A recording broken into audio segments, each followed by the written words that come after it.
Salut, c'est DJ Seb. Alors, qui est DJ Seb?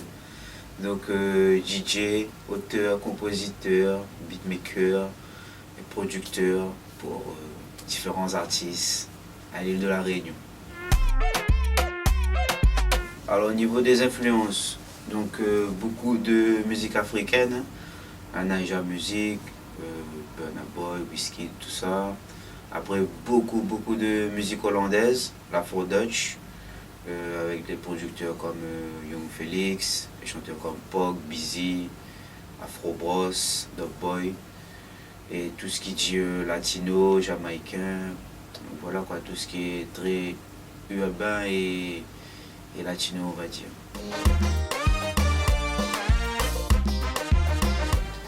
L'un des meilleurs souvenirs avec Kaf Malbar, c'était en 2012. On avait resté ici retourné pendant près de 2 mois. Et en fait, nous étions dans une maison à. Je ne me rappelle pas comment on appelle, Barbès, je crois, un truc comme ça. Et ouais, pendant ces 2 mois-là, on a fait beaucoup de sons que d'ailleurs, on a pu retrouver sur l'album Douille si Douille. Franchement, ça, c'était une des meilleures expériences qu'on a à vivre. Et ouais, c'était l'un de mes meilleurs souvenirs.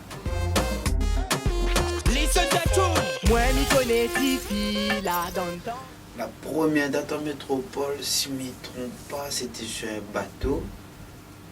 Ouais, franchement, c'était une bonne expérience. C'était la première fois d'ailleurs que je m'étais mixé en métropole. Et après, la première en Colombie, ouais, ça aussi c'était une belle expérience parce que c'était la première fois et m'était vraiment étonné de voir que aussi loin en Amérique latine, les gens connaissent les sons de la Réunion et voilà quoi, belle expérience à refaire et encore.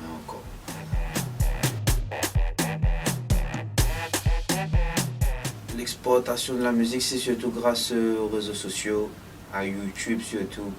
Le fait que il y a eu des dates en Colombie, c'est par rapport à YouTube. Les DJ de là-bas ont découvert par rapport à YouTube, ils ont fait le travail. Donc ouais, après aujourd'hui, il y a les plateformes de streaming, tout ça. Donc voilà quoi, on va dire que c'est la technologie aussi qui fait que l'exportation se fait plus facilement. Il y a eu des dates en Nouvelle-Calédonie, Nouméa, en Colombie. Après on a aussi fait Mayotte, beaucoup l'île Maurice. Et franchement ça aussi ça fait plaisir parce que c'est assez rare que nous les Réunionnais on va chez les Mauriciens. Généralement c'est plutôt le contraire, mais franchement c'est un bel échange avec les Mauriciens. Et c'est l'un des meilleurs publics aussi. Si madame là, il n'étonne pas la case. Alors j'ai commencé à composer en 2009. D'ailleurs la première compo c'était le titre Kakapo de Kaf Malbar Delta. Ensuite il y a eu plein de titres, hein. Il y a eu tout l'album Musique Soleil.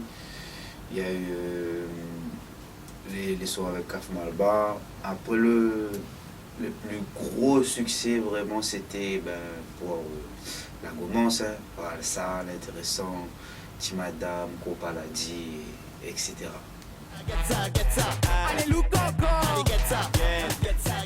Alors en fait la musique c'est une évolution perpétuelle.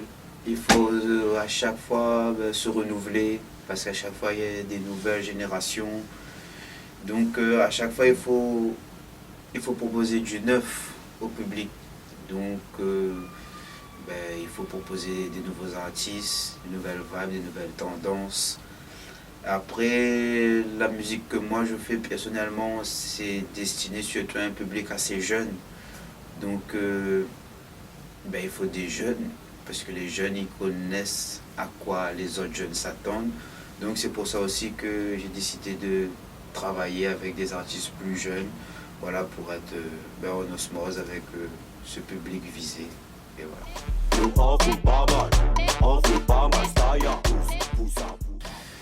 Alors en fait, comment définir?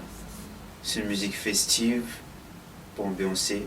C'est pas une musique avec des paroles très conscientes. C'est avant tout pour faire la fête, pour se lâcher, pour oublier les soucis.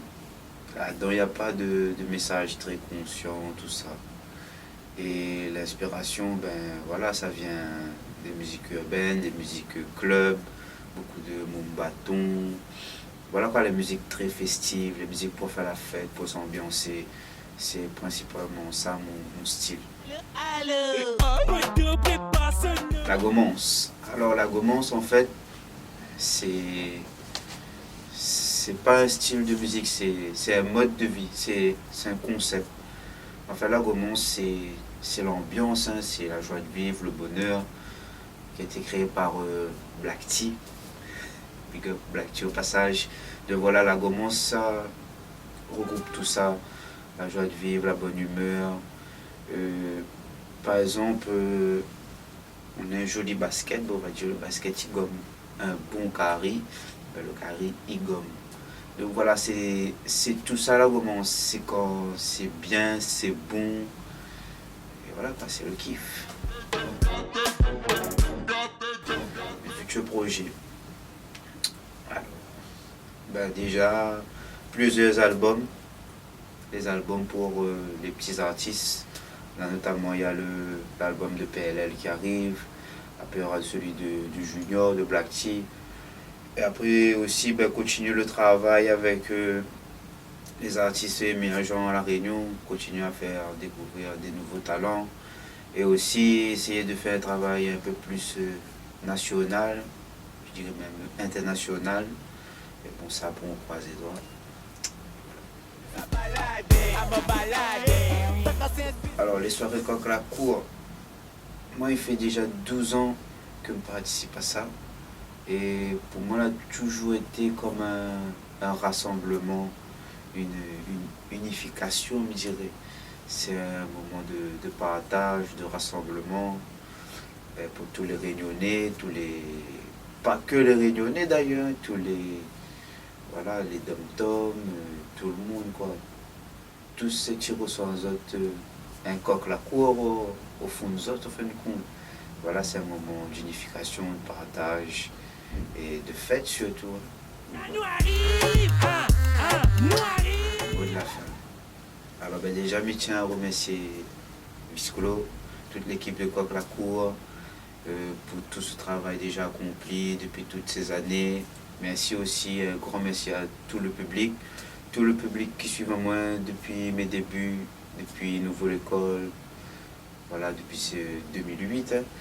Je remercie à Zot et voilà quoi, le travail continue, nous tous ensemble, et voilà. Merci à Zot.